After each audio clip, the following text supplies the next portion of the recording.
Welcome to Reality After Show coverage of the Traitors US streaming on Peacock, episodes 3 and 4 after show. I'm Jonny Fairplay.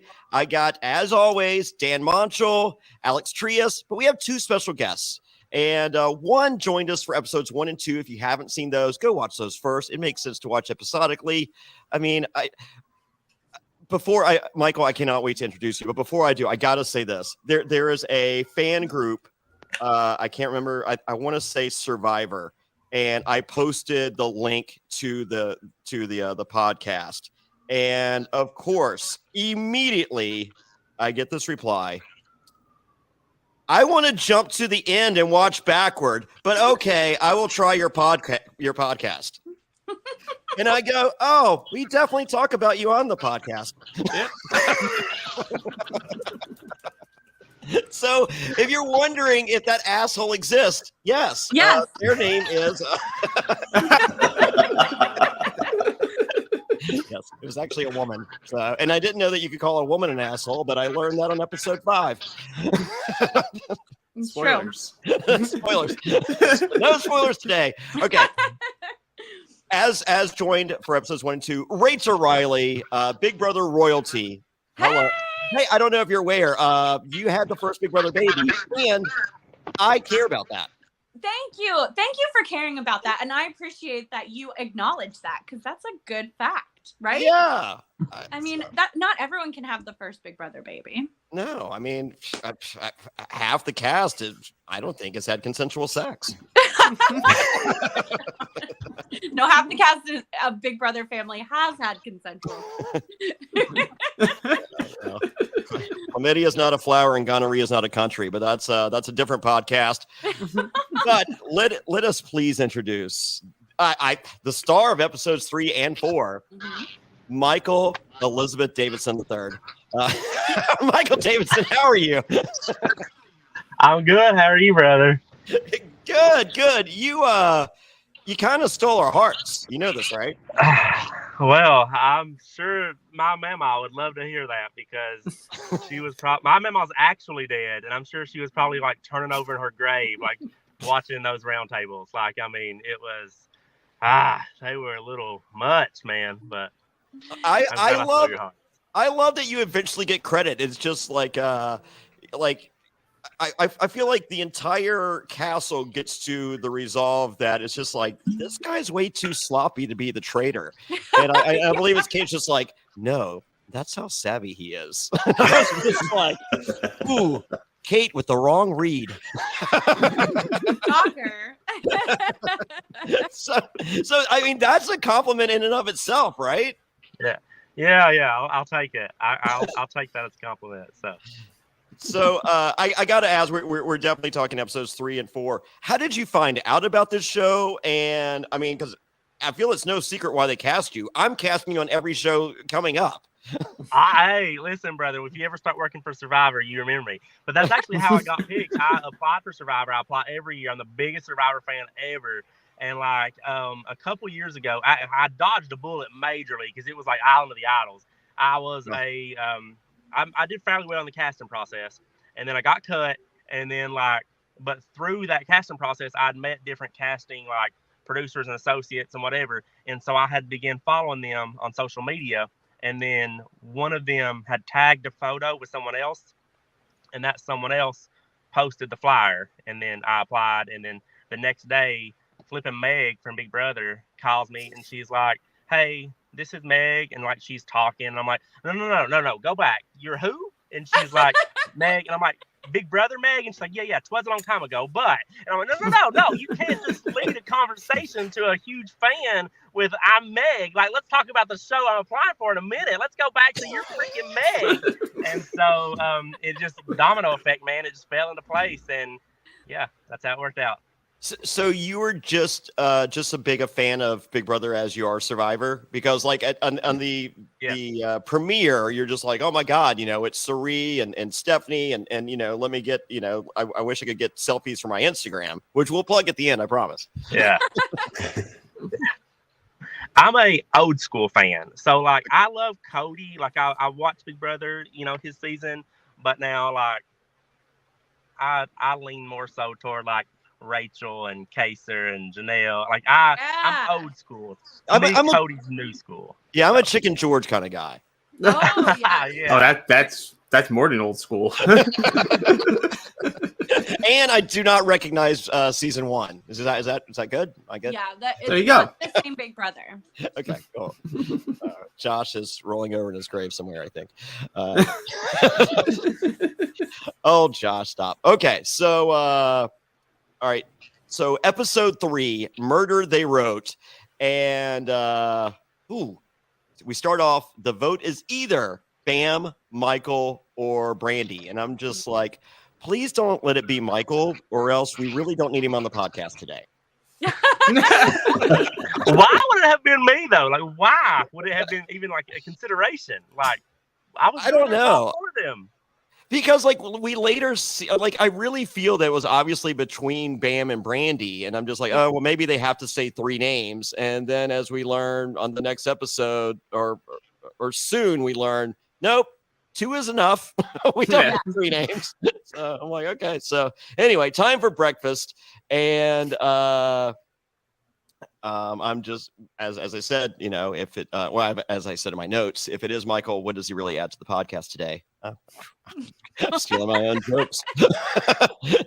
So Quentin is an analyst. We learn here. He really breaks it down for us, but couldn't analyze Cirie and Cody walking in first, knowing that they're not the traitors, and not look like this past. I guess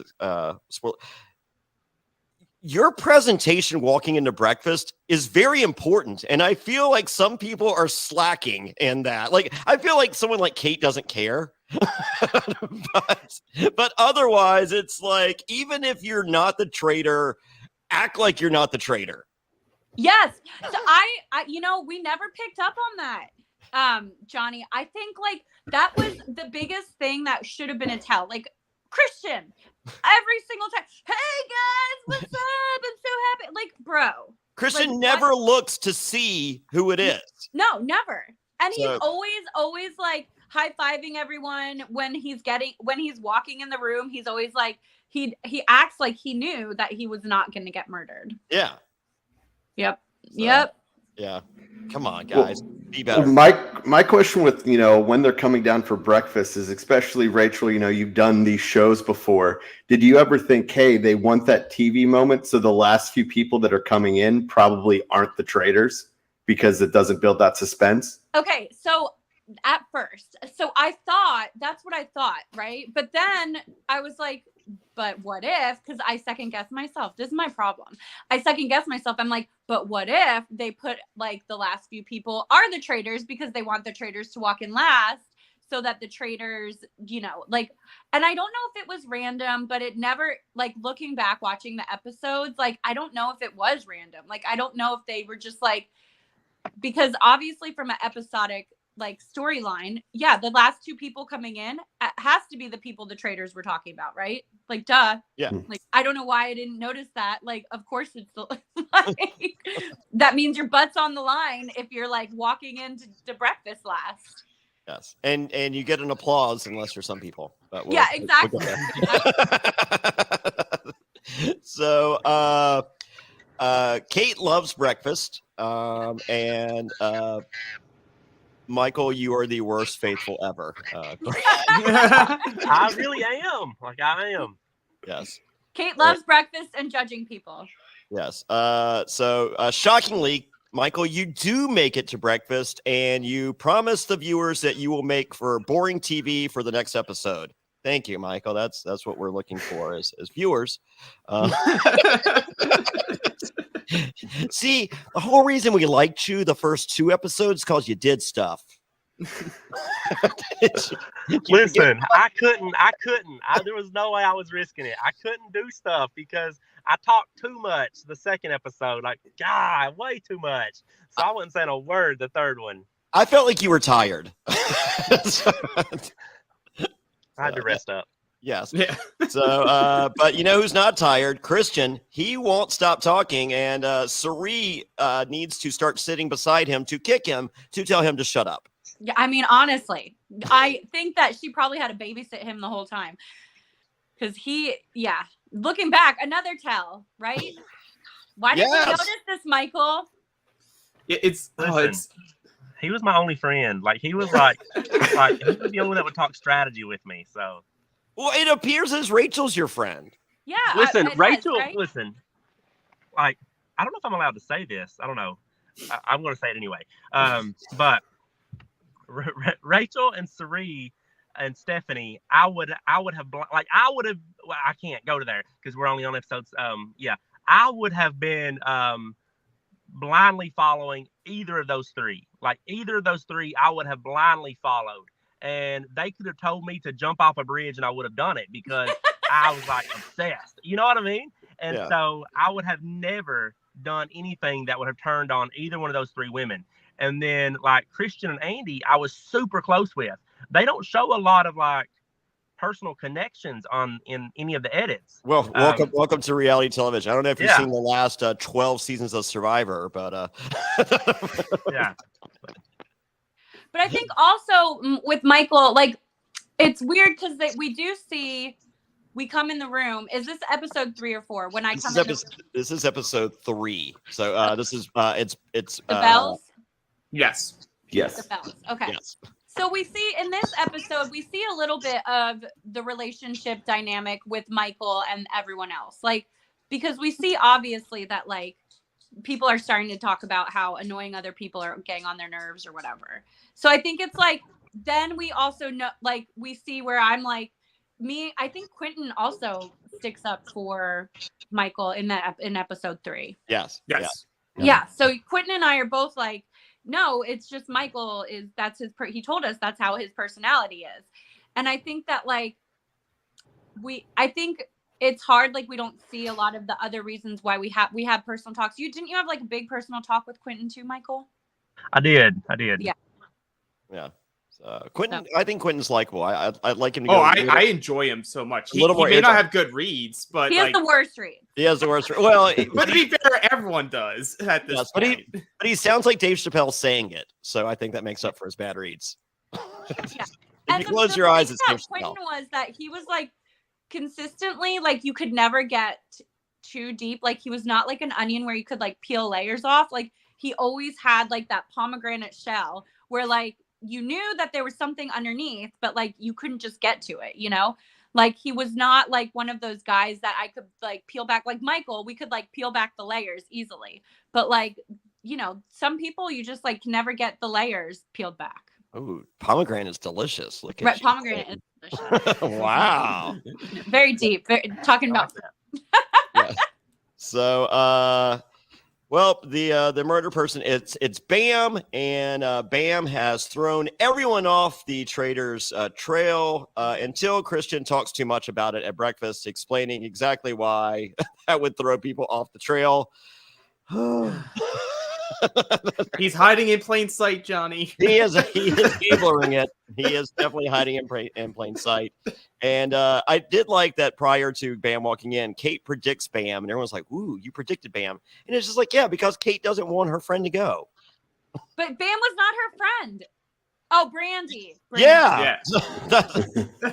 Right. So, yeah. But you know, it's so weird that Kate said that. And when I would tell people Kate predicted Bam, nobody would listen to me. But I was like, if you were playing in this game, okay, from like, you know, a not player perspective, wouldn't you have thought like, that is a good sign. That is a tell, right? Like, and Kate wasn't a traitor, so it was like a bad read on my part. But like the fact that she would say stuff like that and then Bam doesn't show up, you're like, well, that's kind of suspicious, right? Yeah, my read was she was willing it into existence so her friend would show up. Oh, maybe that's what other people thought. And I thought like she just knows too much. I'm thinking other people didn't care. Michael, where like I think a lot of people are just like, ooh, breakfast. And I'm just like, oh my God, like you guys understand breakfast is part of the game, right? Did Alan not tell you that? Breakfast is part of the game. Sometimes I never ate breakfast. I never ate the breakfast, because I was afraid it would hurt my stomach and I would have diarrhea at the missions. And so I never ate the breakfast. I only drank like juice and water and ate like a few grapes because I was like, I cannot be running and then like have to poop. Like I can't do this. And so I never ate the breakfast. Sweetie. I love this. God bless you. All right. Alan comes in. He's got a green beret, green loafers. Michael is mesmerized. Did Alan mesmerize you, Michael? A little.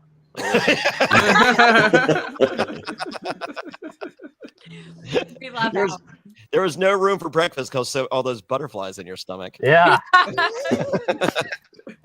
So, and I don't know if you've noticed, kind of hard to run with the heart on. Just throwing that out there. Okay.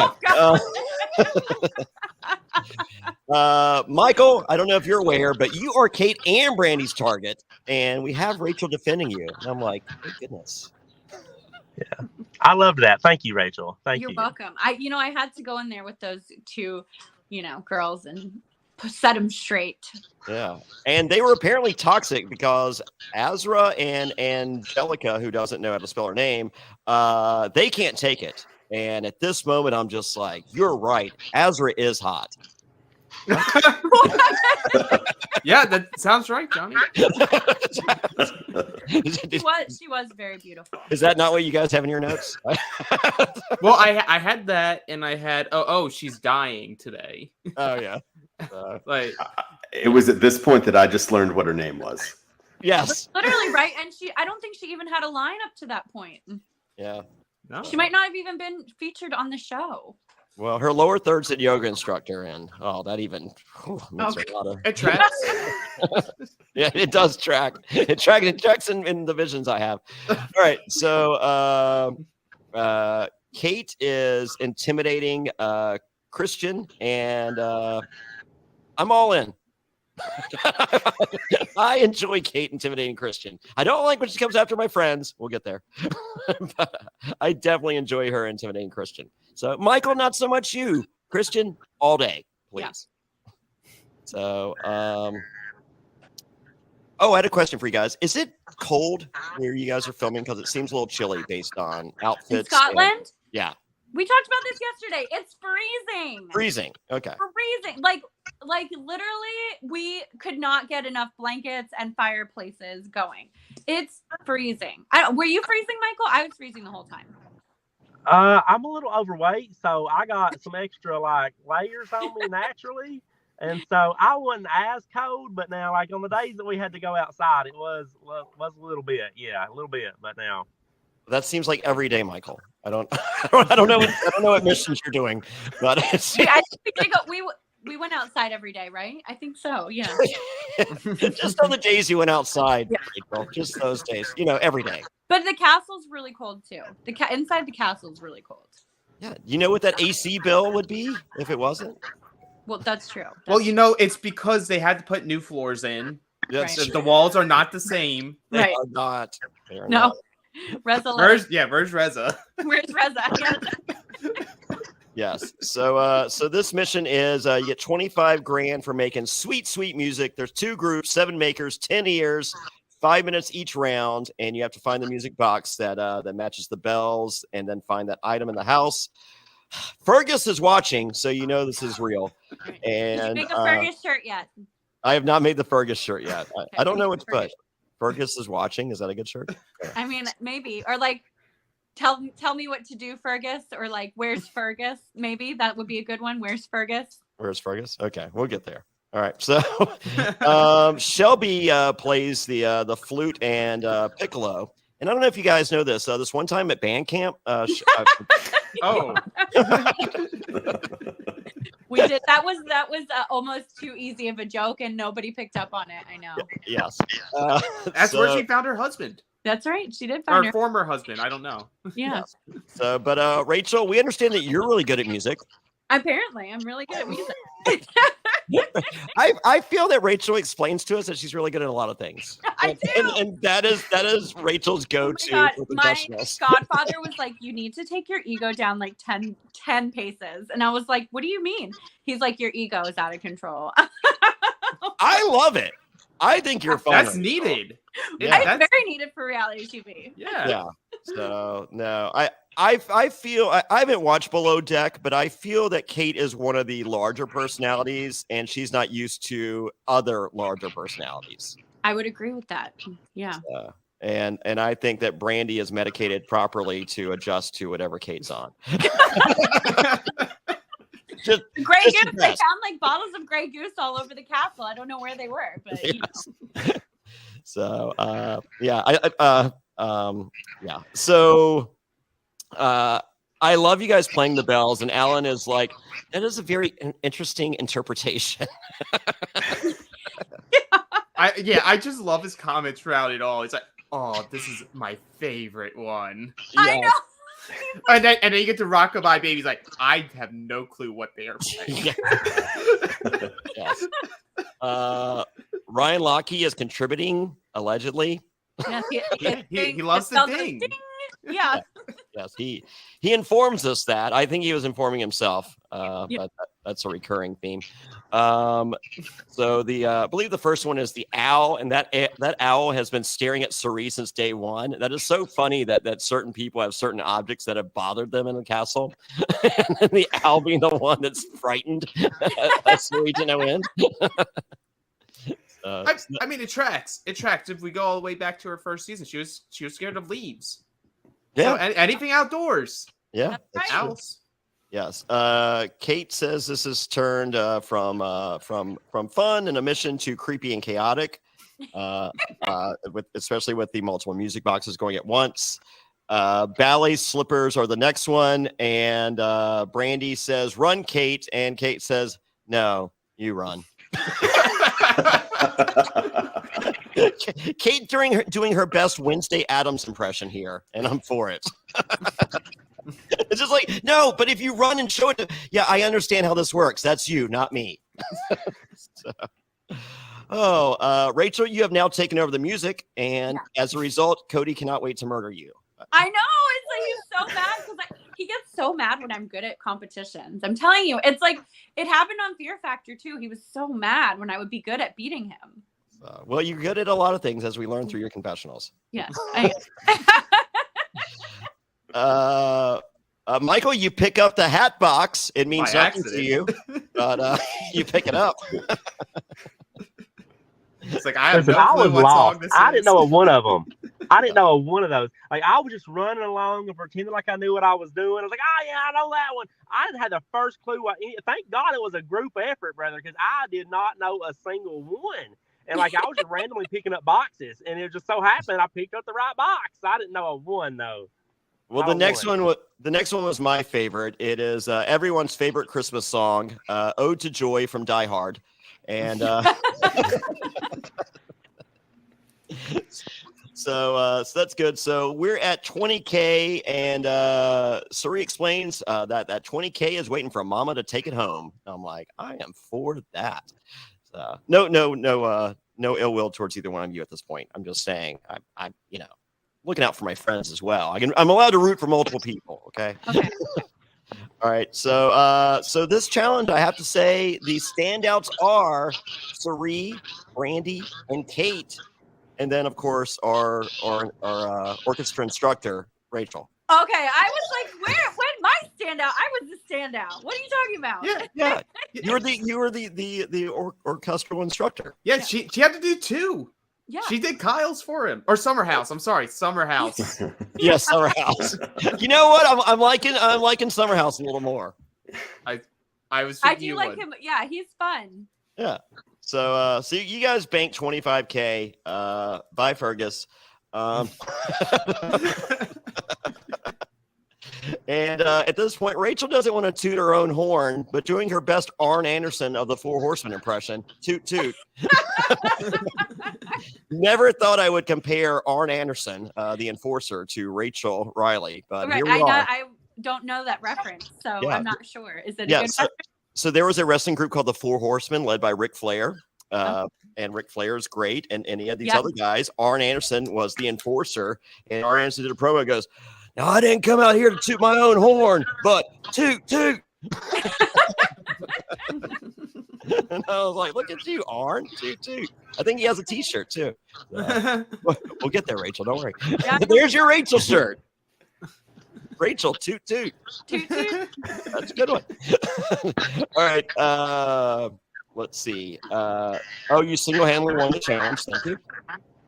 I could have done that by myself. I did like that line. I thought that was a good line. I did too. I agree. So Brandy and Kate want Michael out. I don't like this. Brandy is gung-ho for Michael. And that's what she's accusing Michael of Geraldine with. You know, Geraldine with a J. We all remember. Yes. Yep. All right. So we are now up to a $75,000 prize pot. Quentin leads. So we are mixing it up. And he says Bam was basically a burn vote. Everyone pay attention. And Kate has thrown mud at the wall all day and basically doing what Michael did the day before. And Michael, you're not crying tonight. I'm very happy. Yeah. Just like a traitor would do. Not cry. Yeah, a traitor would not cry, Michael. Yeah, I didn't understand that, like, when they were trying to pin you as being a traitor because you were emotional. Like, I couldn't understand where their reasoning for that came from. Yeah, I think you just went a little too all in on the Kate direction the day before. Like when people are gasping for air coming out of a coffin, you're like, yeah, Kate, right? And they're like, and you're like, are you saying Kate back to me? Or are you trying to catch your breath? Because I can wait 4 seconds. I am saying whatever it needs for you to not throw me back in there. Listen, this is 3 and 4. We don't go back to cringe. We just move on from it, pretend it never happened. Okay, we just move on and look forward and pretend it never happened. So, Michael, right. we always go back to cringe. when it's not when it's our cringe, Rachel. Not when it's our cringe. Michael, it brings the best moments. You'd rather be remembered for cringe and not remembered at all.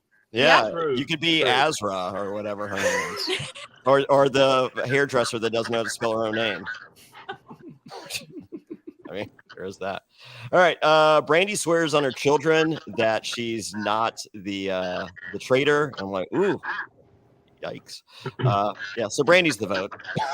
Yeah. It's another tight vote, though. It's another tight vote. I do love Quinn throughout these 2 episodes. His phrase that he loves to use now is like, "Oh, you keep throwing mud at the wall. See right through it." Yep. So, and I love the fact that Michael can remain for the second half of the podcast because I thought I was watching it back and I was like, "Oh my God, I'm going home," and I knew the results. I really thought I was going home. I was like, "Oh God." I believe you. The vote was so close. So. Yeah, I believe you were going home. That's not come as a shock to me. Once again, I do not believe you're the traitor. So Brandy explains that she's mother effing faithful, and so is Kate, and that the chaos all came from Michael. And then as she's leaving, she screams, "Idiots!" And I laugh. I thought that was Kate that said it.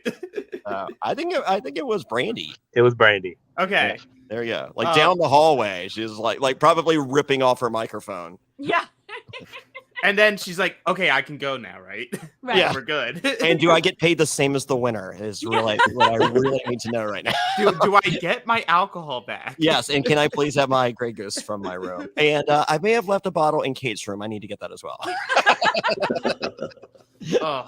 Kate is no longer my friend. I'm not in the house. But Brandy's exit is exactly why you have her on the show. Like that's what you want people to do. They say they're faithful. They call people out. They exit.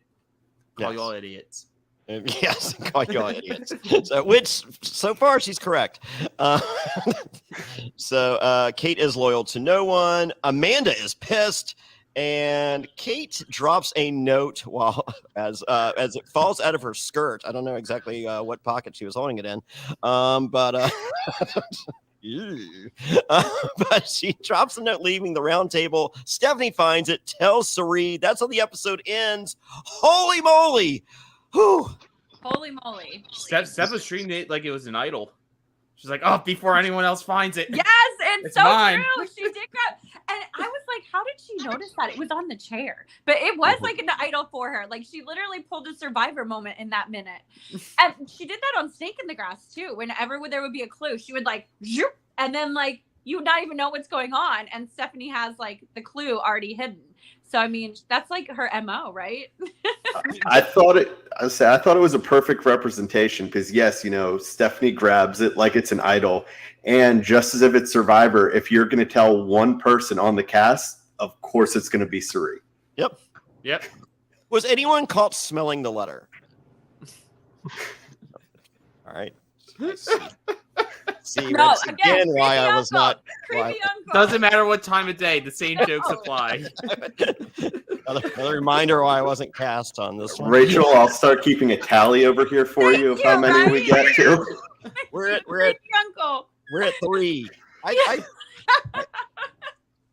feel like I prefer sexually active dad, but about that during this commercial break. Support for Reality After Show is brought to you by Manscaped, who is the best in men's below-the-waist grooming.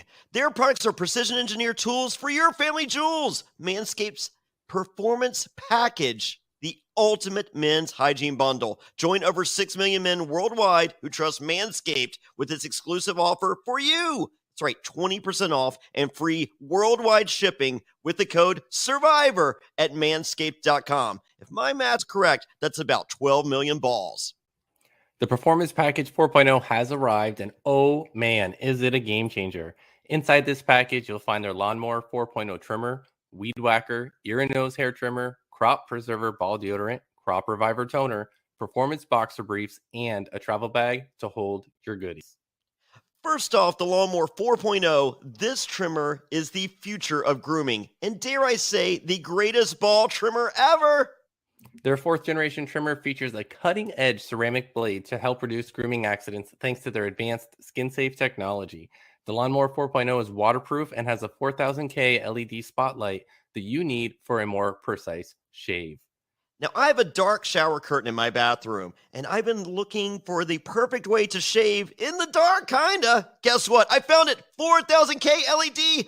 No longer a problem. I got perfectly smooth, clean balls thanks to the Lawnmower 4.0. It's time to take care of yourself, so go to manscaped.com and get 20% off and free shipping with the code SURVIVOR. That's 20% off and free shipping at manscaped.com and use the code SURVIVOR. Unlock your confidence and always use the right tools for the job with Manscaped. Thanks for sticking with us through the ad break. And don't forget, for more exclusive Reality After Show coverage, visit realitypatron.com. That's reality, Patron.com. All right, and we are back. Michael Davidson, Yes. you live to fight another day. Rachel Reilly, you're still here. Alex Dan, I'm Jonny Fairplay. We're still here. Episode 4. Whew. It is called A Life or Death Situation. Oh, could this be death for Michael? Spoiler, it is. Okay. So we begin with the turret in the castle, perhaps. Maybe not turret, but that's the word we're going with currently. And Christian. Someone needs to Google that. This is like live. Do you see their quotes? What? To Google that. Is it called the turret? I need to know. I don't know how to get back. Okay.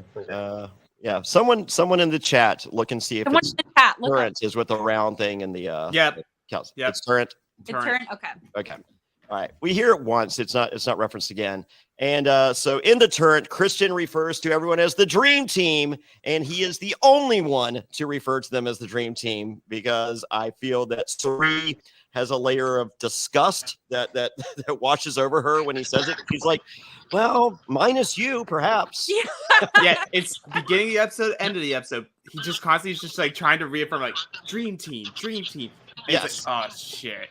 Damn it. It's not Dream Team anymore. It's like on Big Brother when someone tries to make an alliance name happen and like you're just like not gonna happen. Yeah, no. He really wanted that hashtag. He wanted people to be like hashtag Dream Team. It's like no, Christian. No. You can't make that happen. Let's start a hashtag no Christian.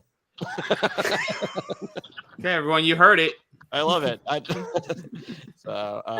will tweet that out. Hashtag no Christian. Well, you watch out. That might work against you. So it's like my buddy Colt Cabana. He did a promo and he was just like he's like this is an animal benefit, and for all the I love horses. Let's do hashtag horse love. Not to hashtag horse love. What could go wrong? What can go wrong? Yes. Okay, so Azra is being called out for being reserved, and Kyle is the one calling her out. So there's beef there, and so but we also have the letter that was left, and so it can either be Shelby or Amanda to frame Kate. And at this point, we see that Alan Cumming is done personally dropping off the dead letter. Yep. That lasted all of 2 episodes. He's like, I'm done. I know. I think, like, my question, why did Brandy and Kate even write down something on a letter? Like, are they that dumb? Like, why would you put anyone's name in writing? People like to write stuff now. Like on the challenge, Devin had a scribbled sheet of how to protect Horacio or no Chauncey. How to protect Chauncey. He's just like, look, I wrote down protect Chauncey, and and they're like, ooh, he wrote down protect Chauncey. He has a whole list. I don't know. I'm never writing down anything. No, never. If you're watching the podcast, you go on these shows, never write down anything, period. Yeah. And don't tell your advantages. Get you in trouble. It doesn't matter good or bad. Like, and then it's like they bring in Shelby, they bring in Amanda, and they're just like mad because their names are on the paper, right? So like Shelby and Amanda are going to be mad at Kate and Brandy, even if they're not traitors, right? Like, it's just like, why would you do that? Yeah. So, Andy is tapped at this point, and Andy explains that they're an introvert, and I'm like, maybe this is not the game for you. She said she was made for the game, though. I feel like they thought it would be a different game than what Traitors actually was. That's the only thing I could think of, because Andy coming in, they said they were like really a gamer, and I'm going to play this, and I don't care about the personality, like I'm here to play the game. And then they change progressively as the season and the episodes get on to where Andy is, I care about people. Yeah, right. Exactly. Andy talks a lot about like not having the personal emotions, how it's hard for them to separate personal from game. Yeah. Well, I think you can also be good at the game, but not be good TV. Well, yes. That's true. Yeah, that's true. And then a question for both of you, because we hear comments about Andy during the episode. Like, Suri has this saying where she says, like, Andy has sway. She has sway over people based off, like, her judgments, her opinions. But, like, we, as the viewers, we don't really get to see those interactions. So maybe, like, from people that were in the room, like, how were those, like, is there truth to that? Like, was she really helping spearhead directions just based off like her opinions? Are you talking about Suri spearheading? Andy. Andy. Oh, okay. Well, so Andy, so they had sway over a lot of people's opinions because Andy was so calm and collected, and so Andy always felt like Andy was someone you could talk to, and if I talked to Andy and Andy gave me an opinion, I wanted to believe it. I wanted to do whatever Andy said. So I do feel like. And I think, what about you, Michael? I felt like Andy had that power over people where Andy made you feel comfortable. Yes.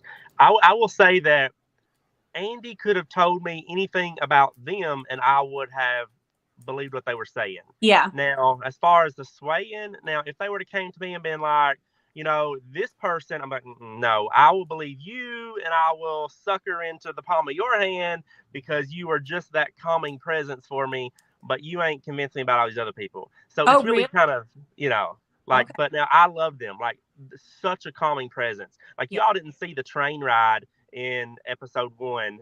Right. But like me and Rachel and Suri and Andy were on the train together. And I was the first person on the train and Andy was the second person on the train. So we like formed a really tight bond. And they were just they made you feel so comfortable. Like whenever I was like having panic attacks, they were right there, and it's just like, okay, sit next to me till I calm down. So I would have never turned on them, would have never, thought they were lying to me. But now, as far as could they sway me into, believing one thing or the other about the other, no, they can probably work that way for themselves, but not anybody else. Gotcha. So. Yeah. I think Andy would have and could potentially make, if someone later becomes a traitor, I think Andy would have been a really good option for traitor. Yeah. I don't think that Andy would have ever become a traitor. Andy doesn't as much of like I think. Well, no, if Andy is appointed a traitor at the beginning. I think they said they didn't want to do it. I don't think that.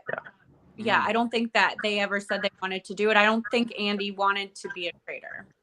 Yeah, I think Andy would have been a good traitor. It doesn't matter. Well, for that reason, because it's so obvious that they didn't want to do it. But then again, it's like the Cody situation. Like, is it going to eat you alive the whole time? Yeah. Well, I mean, Christian is a great traitor in that he's so sloppy. You want him to be discovered, right? Like, and if he's not, I hate this show. Yeah. Okay. So, whereas Andy, I would root for Andy not to be caught. Right. Exactly. Like 100%. I think Andy would make a good traitor, but I don't know if they would want to do it. Yeah, I think if they were offered, they would decline. There are certain people in the game that just did not want to be traitors. They were just like not into it, not happening. Like Ryan Lochte and Michael. Yeah, Michael, you were perfectly cast as not a traitor. In case you're wondering. Don't tell Kate that. Yeah. Don't tell Kate, whatever you do. So, yeah. So, at this point, Michael, you realize that you're a good shield. It sucks when you realize that. That's usually too late. Kate comes in last, and no applause this time. And she's like, yeah, I don't care. I'm sure I'm just being saved for tomorrow, whatever. Where is the Grey Goose? So I don't know. I think we're on day 5, and I believe that Kate has gone from mimosas to screwdrivers at this point to start her day. So, but she does use her glasses to look at her reflection, which I think is nice. So Shelby is last. It's Azra, and we're like, wow, that was the hot girl's name. Sweet. And the blood is on Kyle's hands, and there is nothing anyone can do about it. And everyone is so upset, including the hairdresser who doesn't know how to spell her name. She is crying. And at this point, Alan Cumming comes in, who looks a little more and more like Pee Wee Herman every episode. A little bit. Oh, no, I didn't pick up on that at all. You don't see the Pee Wee? Go back and watch. There's some similarities in that face. Yes, there is. So, so Alan comes in and says, we have more than long enough. It has been literally seconds. And at this point, we learn breakfast is a lot for a traitor, according to Cody. And Cerise says Michael is not a traitor, and because he's not that savvy. And Kate says, no, he's actually a sociopath. So, Michael, clear this up. Were you a sociopath? Yes. Yes, actually, yes, that's true. Sweet. We will be reading about if you liked Michael here on streaming Peacock on the Traitors, you're gonna love his episode on Dateline coming up. It's, don't worry, it's not a Keith Morrison, it's a skippable one. You got Andrea Canning. It's not gonna be good.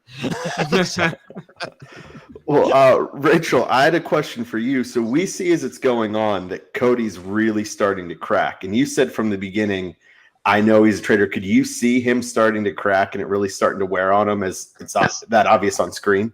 100%. I felt like it was like you could see every day the things that would start to wear on him. And especially when anything had to do about people that he cared about, like you could definitely, like when Angelica was so upset, like it started, I think that's when he starts to feel like, oh gosh, like this is real, So I noticed it, but like nobody would ever listen to me. So does that erase your suspicion that much more of Cirie, in that you see Cody breaking and you're like, okay, whoever is a traitor, this is emotionally affecting these people. So Yeah. obviously it's not Cirie, because she's the same person she was day one, if not more calm. Yeah. Yeah. Yeah, because you can't let them see you sweat. Right. The true mob boss Yeah. that she is. And she says that too, right? In this episode. Doesn't she say that in this episode? Like, Yeah. So. Yeah. yeah, I mean, and that's the truth. And like, man, Cirie is good. Yeah. You know? Who are you thinking at this point, Michael, are the traitors? I actually knew Cody was a traitor, and I thought the other ones were Amanda and Quentin. So. And How did you know Cody? I think even if we would have thought Cirie was a traitor, we didn't care. Again, like we talked about that yesterday. You just don't care. If Cirie's a traitor, you're like, oh, but it's Cirie. That's okay. Yeah, like let her be a traitor, you know, whatever. She can betray me. So how did you know that Cody was a traitor at this point, Michael? Because on day one, it was myself, Angelica, Amanda, Christian, and I think that was maybe it. And Geraldine. We were in the billiard room and we were talking, and Geraldine was talking about how Cody had approached her, and he's all like, you know, hey, we're really tight. I'm forming a good connection with you. So I told her, I was like, I would be very cautious of that because he probably thinks you're stupid, because I've watched Cody play Big Brother twice, and he's all about the bros and he pulls in one stupid girl. So if he's approaching you, you're the stupid girl. So be very careful about that. And wow. Then, this is coming from the Russell Hantz school of playing the same game over and over and over.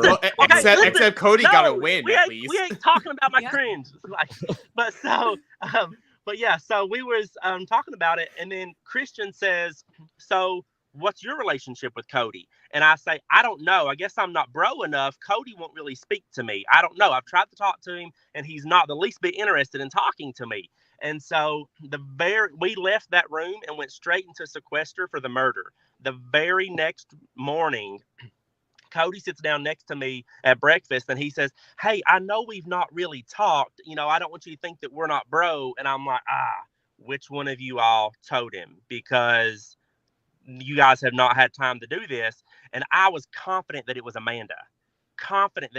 Because Amanda is the one who told me that Stephanie and Geraldine, you know, whatever. And the edit didn't really show that the way it did. I mean, there was a huge ordeal. Everyone like, who told you? Why won't you tell me? And I'm like, because I'm not telling you, because I knew if I said Amanda told me, Amanda would murder me, you know? So, but yeah, that was. But it was Christian that told Cody. It was Christian now, but at the time I thought it was Amanda.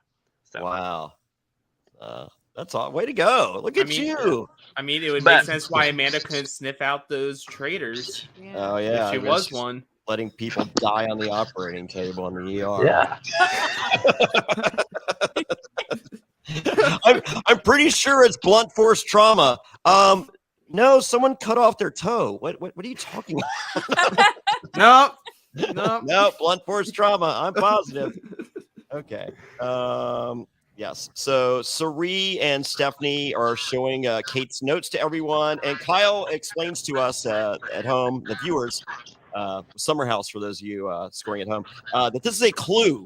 This is in fact a clue because it has words on paper.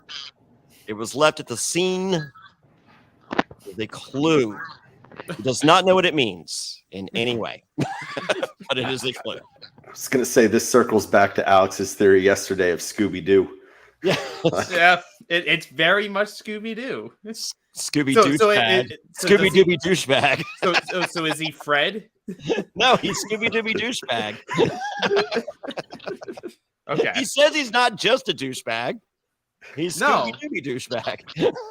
Yeah, in a summer house. In a summer house. Yeah. Spring. Well, I guess it's winter. It's cold. Spring cottage. It just does. It never gets warm in Scotland. It's the whole thing. All right. So, Michael, at this point, you seem a little drained going to the mission. And I think all that crying and worrying will do that to you. And not eating breakfast, which is the most important meal of the day. Yeah. Listen, I'm glad I didn't eat breakfast for that 4th episode challenge. I would have died. Like, it would have came out and it would have dripped down on whoever was below me. I mean, it would have been bad had I ate breakfast that morning. Nelson would have loved this. Wasn't Nelson breaking the farts on the challenge? Yes. Yeah, I was also gonna say, wasn't Kate like the person underneath you? So I think that was very entertaining. We were on different. I think I don't know. It may have been Cody underneath me. I don't know. But no, me and Kate was on different wheels. She was on the first one. I was on the second one. Okay. Which is what made the challenge so boring, because Kate was the guinea pig for all the questions, and I was too my second round. So. Yeah, I would have scripted the random. I would have used the challenges perfectly random or randomly perfect algorithm to find the best pairings to put you and Kate on the wheel together. Well, at least one of these two people took it in good stride. Yeah. Oh, well, Kate's not here to defend herself, but oh no, it was not Kate. No, Kate did not like being called a liar, because she did not think she has not told one lie ever. She has not. So, except about Sherlock Holmes being her great grandfather. That's true. Well, it's not she didn't tell you guys that. Yeah. So she only lies to production. Yeah. So yes, this mission is the Creepy Carnival of Chaos, and it's not fair. Get it? Okay. So 5 players ride the wheel of death or destiny. Sorry. And Kate is the first pick, isn't she though? And it's here where we learned that Andy almost fell out of a roller coaster as a kid, and this is nightmare fuel. And I'm like, relatable. Perfect person to be on the wheel. Kate is the biggest liar, and everyone likes Andy. And they trust Amanda because Amanda will let you die in the ER, but no one knows that. So, especially Michael at this point. Cody is too close to Ryan Lochte, according to Sari. That will come up into fruition. That's why I was glad Michael brought up what he did about Cody potentially trying to create a bro thing again, because I think if you're Sari, that's actually a legitimate concern to have, even though you're working as a group. Split the money 3 ways as traders, or split the money 2 ways, or just yourself. Or just yourself. If you have people around you that are going to trust you and you direct them towards the other traders, but it's not you saying it. Yeah. It's like they can get screwed over. So I think it was good on Sari's part, especially at the end of the episode. I don't know what happens on episode 5, but that she puts her foot down. Like, oh, if you don't care this much, put his name down. Yeah. Well, why are you stressing? You have to figure, if you're Sari, that Christian will hang himself. Oh, there's no way. Yeah, I think she probably did have to assume that from the very beginning, because there's no way, with all the sloppiness and the Christian mouth, that he's not going to be discovered, which is good for her, Yeah.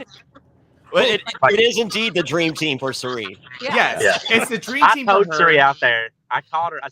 I told her she was a cerebral assassin. I can play on words. Oh. And oh wow, look at him. Disappointed. Michael. I'm so disappointed that didn't make air. I'm like, God, I called her that every day. So yeah. Well, it makes sense, and I'm gonna pull a big saying in Big Brother, but I'm gonna twist it a little bit. Sari's playing chess.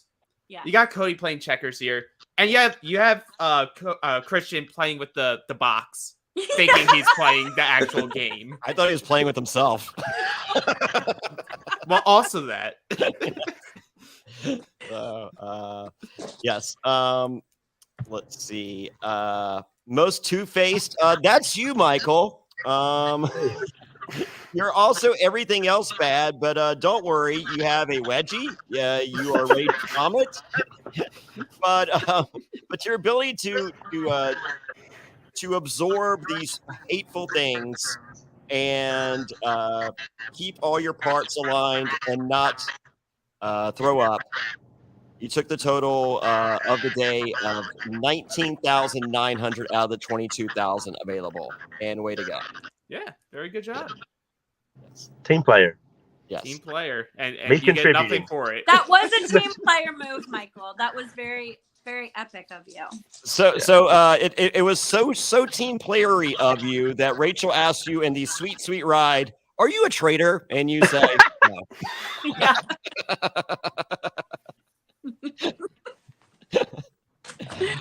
I felt like You did at this point, Rachel. I feel like you don't believe he's a traitor, but you needed to hear him say it to your face and look you in the eye. 100%. Like I had this thing the whole game that I had to look people in the eyes and ask them if they were traitors because I thought it would be such a tell, and it did kind of work for me because I felt like I figured out that Cody was one, and then like I thought like along the way I could figure out who else was.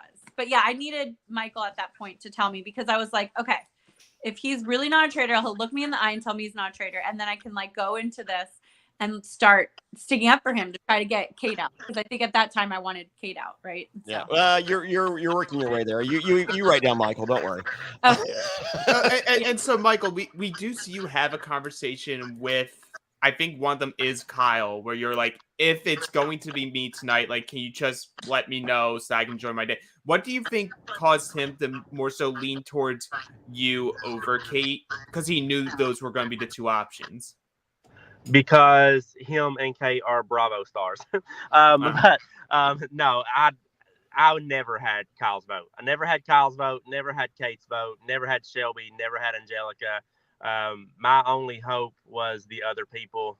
So, and I knew that it was getting to the point where it's like, I can't even focus on winning this game because other people won't stop focusing on you. And like, I did not think that Geraldine was a traitor. I know I said that, but I didn't. I didn't think that Brandy was a traitor, but they were coming for me. So I had to get rid of them because I can't play a game comfortably if people are gunning for me. And me and Rachel and Suri and Andy actually had this conversation in one of the cars, like first day. You know, if people are coming for me, let's just get rid of them and then we'll worry about the traitors later. And so it was kind of like that for me. And it's like, I can't even play the game. And it got to the point where everybody else couldn't either because they couldn't even convince enough people that I was decent enough to leave alone for a second. You're messing up the vote for anything else. Yeah, you're messing up the vote for anything else that could happen. But you could always, but the way I said you're messing up the vote for anyone else that could possibly be targeted. Exactly. You're getting like, even though you're not going home, you're getting enough votes that they can't get enough other votes to get who needs to go. But like, you can make the same argument for Kate. It's like what I'm saying. It's like, because like like Kyle says in the vote, like, if I were not to vote you, that'd be just doing the same thing twice. I'm like, I'm pretty sure you voted him every single round. So that's like 4 times in a row. So like, that's on you for not trying to change up what you want to do. It's like, Kate's been the topic of discussion multiple times. It would make sense. And like, I'm just like thinking throughout the episode, like, well, if he's the traitor, like, wouldn't you think at this point the other traitors would want to betray him just to get that away?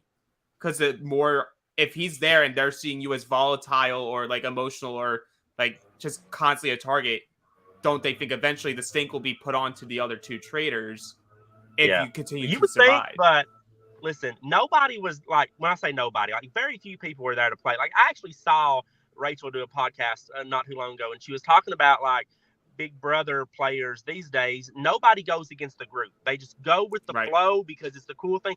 I'm an old school fan, brother. Whenever I went out there, I wasn't going with no flow. I went out there to like win money, and I was going to stick up for myself, and I was going to go with what I felt in my gut. But nobody done that. They did not want to play. And like one thing that didn't make air is I actually yelled at Shelby during this round table, and I'm probably going to get like rebuked for talking about so many things that don't get into the edit. You reality TV like veterans will have to let me know. But I yelled at her like, Shelby, what the heck is wrong with you? Why do you keep voting for me? Like literally, you've said a million times you don't have a relationship with anybody. Like I am your shield right now. When I'm gone, what's going to happen to you? You know, and it was so frustrating because nobody came to play. They came to coast along and finish a forgettable 8th place. And it was just so frustrating. But yeah, I mean, it is. Yeah, it was though, really hard to play a lot of the time when people just didn't want to listen to you and they wanted to just go along with like what everybody else is doing. Because that did happen so much. It happened so much like with, like Azra and with Ryan Lochte and like, you know, who else? I mean, I felt like a lot of the times I felt like Angelica voted with the group. Like, you know, I felt like a lot of the times it was just people were like really like, okay, this is what's going to happen. Like we should do this. And I don't know. It's weird because you don't see that in the UK version of the show Alex, did you watch the UK version? I did watch the UK, but I'd also say the UK players played it a very different way, where their game was a lot more like emotionally based. Like all their decisions were based off just like how they were feeling about that certain person, and then just trying to say like, well, no, this is strategy, even though it was just like, no, I don't like this person. Yeah. So I'm gonna take them out. Right. But like people had their own votes. Like there was people throwing stray votes everywhere around the round table just because like I don't care what the main vote is. I think it's this person, so I'm gonna vote this person. But like in Michael, like if you say you were a traitor and like you have this perspective of like people are being followers and then you have people that are being leaders, like are you taking out the people that are just voiceless essentially and willingly voiceless, or are you taking out the people that are talking? This show would have been so boring if I was a traitor, because Reza, Brandy, Kate, every one of those coming for me would have been murdered, and I would have like fist fought the other two traitors had they not been on board with it, because I was not about to sit there and let these people come for me. If I was a traitor, it would have been obvious, because the people like loudest coming for me would have been gone. I would not have sat there and allowed them another day to keep that chaos. No. So you would have been the only letter that Alan put underneath the door when he stopped doing that afterwards. PA, please do this. Please, I'm not doing this ever again. So, yes. All right. So it is let's see. At this point, Alan says 2 will exit stage right tonight. I was like, oh my God, 2 people are getting voted out. No, he just means someone getting murdered later. Yeah. I'm like, I am an idiot. So at this point, Kyle mentions that he's just Summerhouse thinks much like I do, and this is where he kind of wins me over. Thinking production-wise, he goes, hey, production-wise, they're going to have at least one female be a traitor, and it's probably going to be a celebrity. And I'm just like, did you listen to the podcast last night? I think he did. Went back in time. He was like, well, I'm looking at the board. The non-reality women are very quiet and very unassuming. They're not going to be it. Yeah. He probably knows it's Christian at this point. He's like, Sari looks like a good option. Yes. So, and Ryan explains that he just learned the rules of the game, and he would just want to get one traitor out. He also was very focused on the Chinese food. Yes. Everyone was trying to talk strategy with him. He's like, oh, look, Chinese food. Chinese food. And I learned the object of the game, guys. You vote out one traitor. That's it. And then we go. I have not found the secret door yet. The traitor is hiding behind the secret door. We have not met the traitor. He is not playing the game with us. He is behind the secret door. Well, in that same interaction, you have, Stephanie's continued showing that she's not really good at reality TV when it comes to reading people. Be like, I promise it's not Suri. Yes. I know. I was so upset when she said that, because I don't know. I mean, you kind of want to hope that your friend. I mean, because Suri and Stephanie are friends. Oh yeah, for sure. So, and you're right. So you want to hope your friend isn't just lying to you. Right, exactly. That was the hardest thing too, because you're like, okay. And not only are they friends, but we had all just played Snake in the Grass, right? It's just like literally, you're like, okay, we made this pact. Like, are we good? Like, you're not a traitor. You're not you're not going to lie to us. Like, yeah, we're all good. So you just kind of go off of that. And I don't know what episode Stephanie says it, but she's like, Rachel, Sari and I have had a alliance since the very beginning. Yeah. And I'm like, yeah, like we did, because we just like blindly just are okay with this alliance. You know what I mean? Like, I'll have your back, you have my back. Like, if someone talks about you, I'll shut it down. Yeah. And we don't even need to discuss this. And I don't have to look you in the face and ask you, because I mean, I just have to ask that to Michael, who I really trust. Right. and it's almost like because like you said, like you're aware that Cody's a traitor at this point, but it's like if you're amongst your 3, and like let's say Stephanie was the traitor, like I feel like you and Sari catch on to it pretty quickly. So are you guys going to do something about it? Probably not, because you're just like, it makes no sense to. No, it makes no sense. Now. You almost want a traitor. I wish I would have explained this more, because I talked about it with Sari and I talked about it with Stephanie. You almost want a traitor to be in your alliance, because if the traitor feels comfortable with you, they're going to keep you around, right? Yep. Like, you want them to defend you in the traitor talks, because the traitors are going to sit there every single day and they're going to have anyone. They can murder anyone. So you're going to want them to be like, we should keep this person around because they're doing this or whatever. So you almost have to play a game where it's like, okay, I need to be enough of a target to where people want to keep me in as a shield, but not too much because I don't want to get banished. You have to be on the side with the traitors because you want the traitors to like not feel like you're on to them, because if they feel like you're on to them too much, they're going to want to banish you, or murder you. But then you also have to be on a thing where you are like talking game and like throwing names out there. And I remember one of the reasons I was always like, okay, I need to make sure I'm good with Cirie, make sure I'm good with Stephanie, was because I kept thinking in my head, like, if it was one of them, it has to be like, I have to be like, let them know I'm good with them and that they can like protect me, you know, and I can protect them. So I think, and I feel like I said that to Cody, and Cody brought it up. But like, I just don't remember. I don't remember when I don't remember when I said it. Yeah. Well, I mean, you need Cirie there to talk Cody off the ledge. Oh, like for you. That's so true. That's true. You need Cirie as a traitor to talk all the traitors into making rational decisions. Yep. Well, Cirie is biting her tongue, so we shall see when that move is to be made. So let's see. It's time for the round table, and begins with. So let's just talk about the note. Notegate. Yeah. Notegate, and Notegate, it doesn't go really anywhere. Like it is thoroughly discussed, but Michael, and nobody cares. Yeah, Michael, you're still on everyone's lips, and which works out great at 1 a.m., but not in the middle of a round table. No.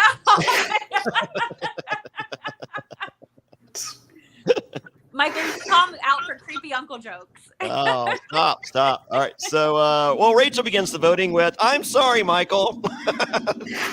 And she wrote I'm sorry on there too, at least. Yeah. Yes.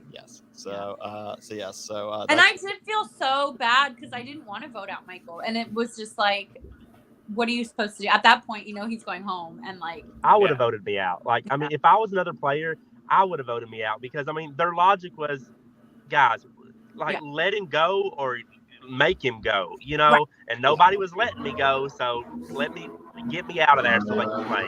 So I would have voted me out. So and Kyle has a valid point there against you, and like, even though it is insanity, literally the definition of insanity, what he's doing, but this is the last time of him doing the same thing. So yes. So it's time for you to go to the Circle of Truth, and you look to your best friend Kate and go, Kate, yes, I am. And everyone loses their mind. We got one. They finally got, a faithful. No, I knew it. And that immediately gets a response from Rachel going, you just manipulated that, Kate. And Kate's just like, but everyone voted. Everyone voted this way. Yeah, nope. It was just Kate, and Rachel at this point doesn't see a world in which Kate isn't the traitor. Yeah. I mean, it's so hard though, because like, I can understand people still believing Kate is one after that, because like, at least based off the edit, when they're showing everyone reacting, like the only one who literally does not move their face, maybe because they can't, is Kate. Hey, that's good work. But either way, like, she had no expression on her face. She's just like sitting there like, oh, I guess I was wrong. Yeah. Anyway.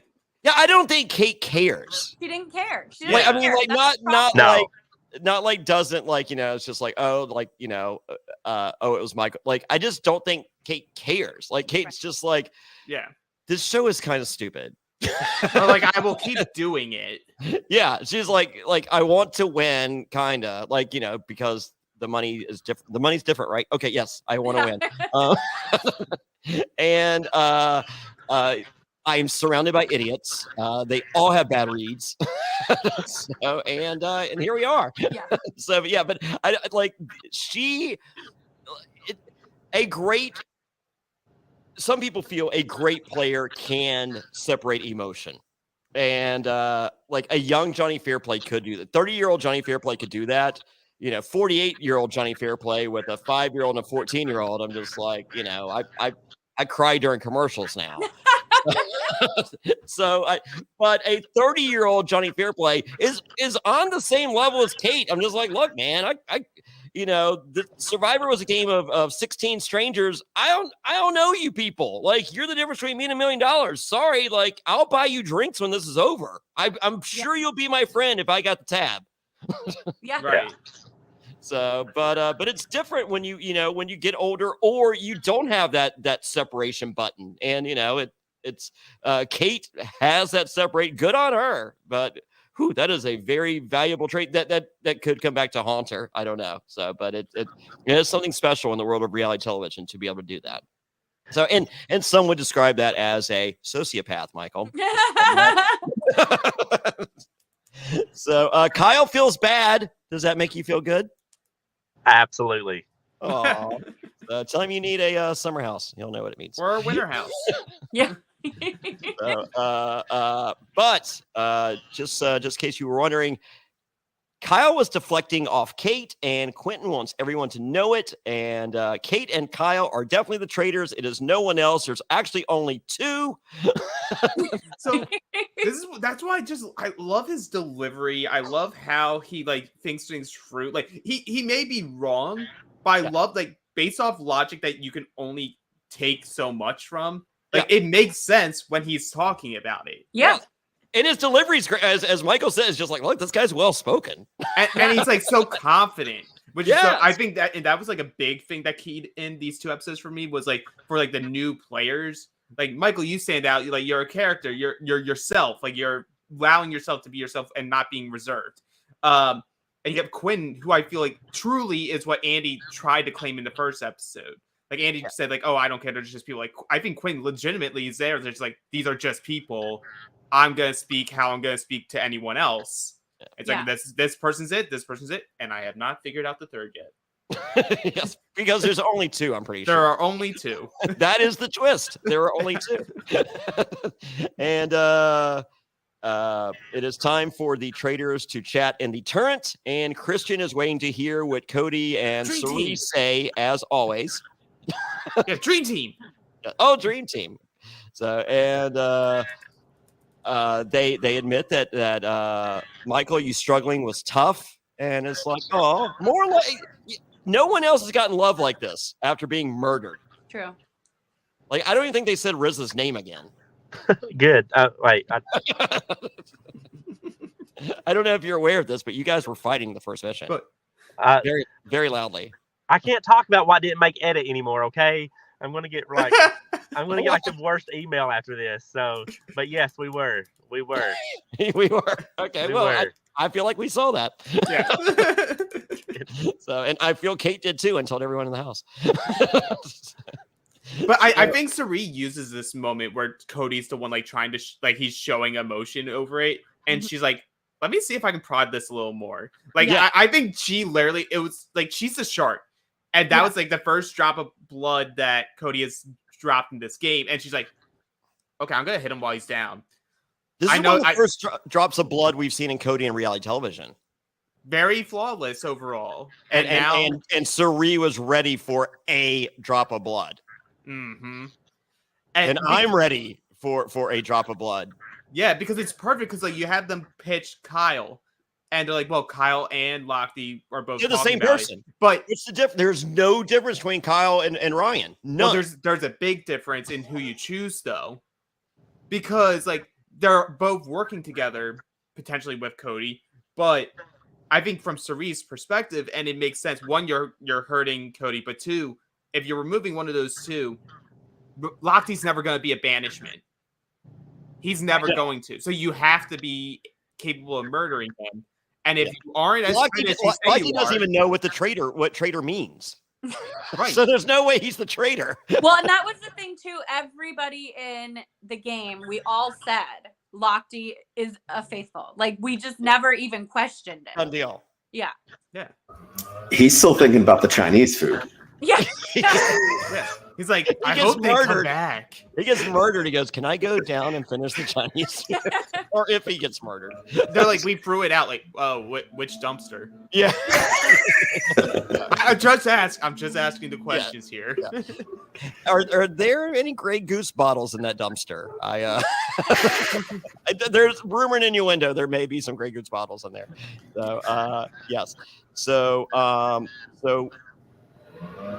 Maria's like, look, Kyle or Ryan is the pick, and Cody agrees they're both the same person. She goes, great, and so it's Ryan, and Cody is not happy.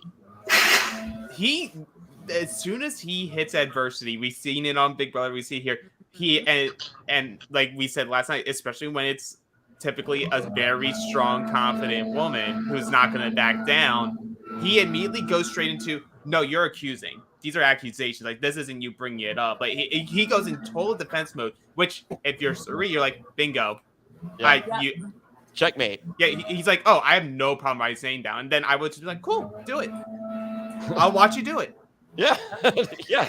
You get to write it today. You get to write it today. And Christian's like, please don't write down my name because I heard podcast last night. I heard you guys might do that. Christian wasn't even saying that. He's just too busy trying to very sadly go dream team. Dream team. This is the worst dream team ever. No, he's like, this could still work. Yeah, this could still work. Dream team. It's meant to work. All right. Well, this was my favorite episode, unfortunately, so far, Michael. But it is of no fault of your own, other than being awesome. And we love you, and we got an emotional connection, which I don't think we've had for anyone else that has been murdered thus far, and possibly for quite some time. Listen, I take it as a compliment. Like, yeah, I don't know. I'm good with that. I'm good with that. Like, I would rather go out episode 4 like playing than go out episode 9 floating. So I'm good with that, and I'm happy that everyone was like, wow, I gave that guy a hard way to go for no flipping reason at all. So I'm good. So you're Tarzan from Australian Survivor. Yeah. Yeah, your fourth boot, and you come back for All Stars. Yep. Hopefully. Boom, I'll take it. And also, I felt like, Michael, you were the circle of death or destiny, whatever, was your like moment. Like, that for me defines your season. It was just like, yeah, you're gonna do what you got to do, and you're gonna, take it for the team, but like keep playing, like you said. There you go. So you mentioned you got the key to the city.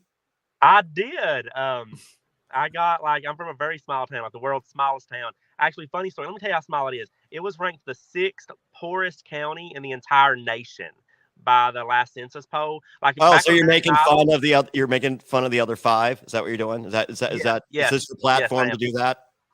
Yes. And like back on American Idol's like big day, whenever they would do like the Idol gives back and send celebrities, Jennifer Garner came to my hometown like every year, like not even kidding you. And like I'm not kidding you. Like the New York Times like ranked it the hardest place to live, and like it's a good place. Like it really is. Like the people are amazing. They're just they're stereotypical like poverty stricken. What you would think when you think of like southeastern Kentucky with like the trailers and the cinder blocks. And I mean, it's that town. That's what, most of the people are those people, but they're good people. And so like my hometown made like a big deal out of it. They gave me like a little plaque. I got my own day. January 12th was Michael Davidson Day. And so it was pretty cool. My kids think I'm the coolest person ever. So, and you said they were either going to do it Wednesday or Friday, and you're like, yes. Yeah, so we did it Wednesday, and the mayor's office called like, if you can't do it, it's okay, we'll do it Friday. But no, we got to do it Wednesday, because when you see how I act, you will totally not do it. Like, we got to do it Wednesday. I'll be there, I promise. So yeah. They should have heeded your warning. Michael, they all still love you. They're happy that you were on the show. Yeah, they really are. I've gotten so much love from my hometown. It's insane, like absolutely insane. Like I didn't think that many people. They probably don't like me, but like the fact that they like, I don't know, they like me. They really like me. So I don't know. It's been like so surreal. Like the other day I was at Walmart and some guy's like, "Hey, you're that one guy from that one show." And I'm like, "I'm putting that as my Instagram bio."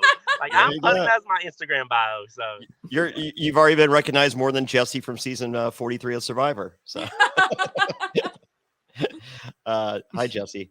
So, well, this has been an incredible hour and 19 minutes. And if you have an extra hour and 19 minutes in your life to spare, please check out Michael's Instagram stories just for today. That will clock in right around 1 hour and 19 minutes, maybe slightly over.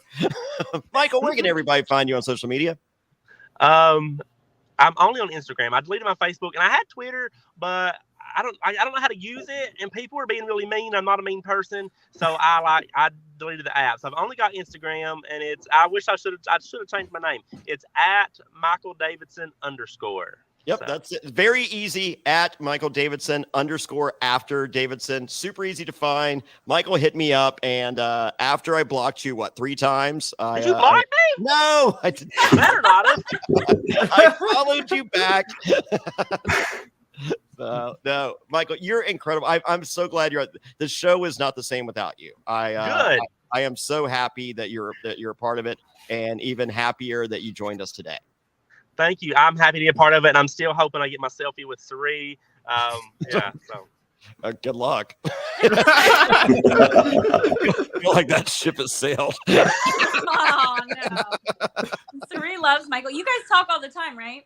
We do talk all the time. She actually mentioned me in her winners article this morning on Us Weekly. What? I mentioned twice. Beep, beep, beep. Can we just rewind that? Oh, I don't know. I don't even know what that means. I don't know what that means either. Okay. Bye. Okay. So Edit that out, Jonny Fairplay. I don't know anything. It's already dropped. They already went to episode 10. Michael, you are the worst. I started on episode 10 and went backwards. Yes. Okay. So, well, if anyone would like to meet Sari, she will probably be, I'm not positive, but if I had to bet money, I think she'll be joining me and the Queen, Sandra Diaz-Twine, for the premiere of season 44 of Survivor in New York City. We're going to be at Bounce Nightclub March 1st, New York City. Tickets available right now at survivortix.com. That's survivortix.com. VIP will sell out. So it's at Bounce Nightclub, is super awesome. And get your tickets now. That's March 1st for the premiere. Also, tickets are on sale for Nashville. Me and Sandra will be there as well. That is March 15th, Nashville at Doghouse Saloon. And then March 22nd, we're going to be at Cincinnati at the Filson. Very, very high likelihood of a very, very special guest to be joining me and Sandra in Cincinnati. Tickets for that is March 22nd. Tickets for all those. That's not far from me. I'll be there. There you go. So we will see you. That's March 22nd in Cincinnati at the Filson. Tickets available for all of those at survivortix.com. That's survivortix.com. Michael, thank you. I know I've ruined it. I'm sorry. I ruined it. I'm never coming back again. I don't know. You ruined nothing. You Okay, ruined I'm not nothing. Sure. I'm hoping you haven't. And they can find you where? And Michael Davidson _. Yeah. Dan, they can find you. Oh, sorry, me. Monchi04. Monchi04. Alex, where can we find you? You can find me at Trias 95. And Rachel Reilly, where do you know? Did you figure it out? I'm all over the internet. Oh, my TikTok. No, it's something about Rachel Villegas casting. I don't know. Honestly, Okay, but everywhere else. TikTok. My TikTok is horrible. That's why I don't have followers. I've come to that realization. Or if you want me to feel good about myself, then please do follow me on TikTok. Okay, there you go. All right, I need and a self-esteem boost.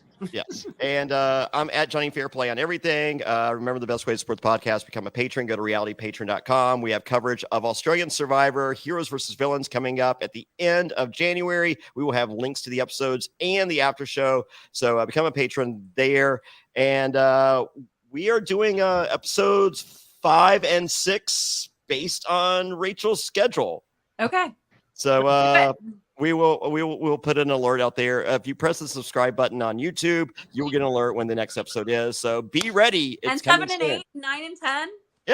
Yeah. So we're almost halfway there, folks, and I'm loving it. So thank you, everyone, and until next time. And for more bonus content, go to realitypatron.com. That's right, become a patron now. Get additional coverage of all your favorite shows, the weekly Q&A, and you become a member of the secret, exclusive Facebook group. That's realitypatron.com. manscaped.com.